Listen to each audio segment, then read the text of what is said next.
मेरो देश एकदमै दुःखमा छ अहिले। मेरो देशलाई एकदम समस्या परिरहेको छ। हामी परदेशमा छौँ, हामी परदेशीहरू हौँ। हामी परदेशमा बसेर हेर्न बाहेक अरू केही गर्न सकिएका छैनौँ। हामीले चाहेर पनि त्यो ठाउँमा आएर हामीले सहयोग गर्न सकिरहेका छैनौँ। त्यो हाम्रो दिदी भाइहरू साना बच्चाहरूको त्यो भिडियोहरू देख्दाखेरि आँखाबाट आँसु नै आउँछ हाम्रो। अनि ब्याक टु ब्याक सबै कुराहरू भइरहेको छ हाम्रो देशमा, सबै कुराहरू ब्याक टु ब्याक।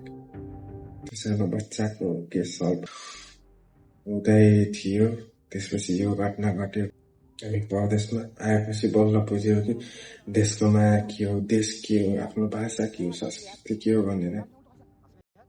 जब देशलाई दुःख परेको बेला हामी त्यो ठाउँमा उपस्थित हुन पनि सकेका छैनौँ।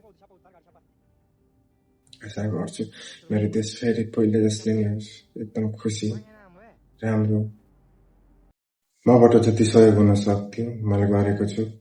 हजुरहरूबाट पनि जति सहयोग हुन्छ गर्नुहोस्। थोपा मिलेर नि समुद्र बन्ने हो। सबै मिलेर हातमालो गरेर